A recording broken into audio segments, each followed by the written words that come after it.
Answering, but you don't want to hear my answer. Actually, you're not being truthful. I'm not being truthful. Have you been into that house? I have no interest in being in that house. I'm not a crack user. So. Many in Toronto would say the nickname is unfair, but Cracktown lived up to its billing as its mayor, Rob Ford, made confession after confession as he faced an inquisition from city councillors. Have you purchased illegal drugs in the last 2 years?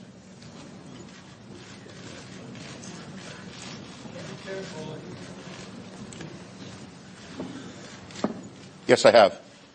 Thank you. And on it went, a veritable public intervention that put Mayor Ford on the spot and on the couch, this one from one of his allies. Mr. Mayor, do you recognize there are a few of us that really do want to help you? Councillor, it was not the reason I drank or did drugs was not because of stress. It was out of sheer stupidity. Okay. That's all it was. So I'm not going to blame something. I'm not going to use an excuse or a cop-out. I take full responsibility for my mistakes. I don't know what else I can say. Okay. Councillors wanted to hear, I resign, but on it went for several more uncomfortable hours. There's nothing else to say, guys. I really effed up, and that's it. It didn't matter what he said. Fellow councillors voted overwhelmingly for the mayor to take a leave. But the truth is, the vote didn't matter either.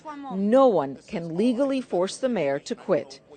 In an exclusive interview with CNN, Doug Ford, the mayor's big brother, says no way. The mayor is staying put, calling fellow councillors a bunch of hypocrites.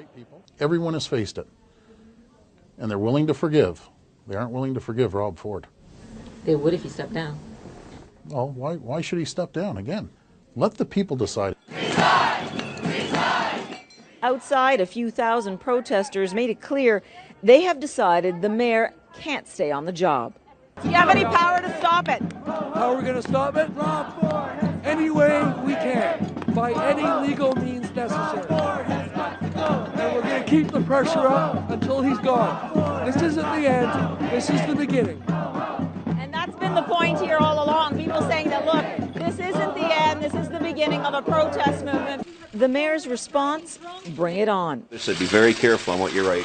Even as new allegations swirled about drug abuse, he says nothing will tear him away from his job. Paula, all this new information you mentioned earlier, and again, it's important to note, none of it has been proven in court. So what's the status of the police investigation? Is the mayor himself cooperating with law enforcement?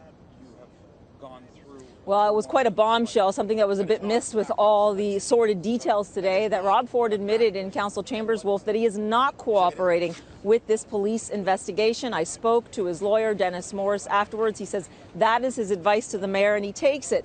The problem here, though, Wolf, is to remember this is a man that is in charge of the police department. He's not cooperating with the very department that he oversees, and many people are wondering how long this can go on. Mayor Ford says, look, I'm not an addict. I am staying on this job. I am a good mayor, and no one can prove otherwise. Wolf?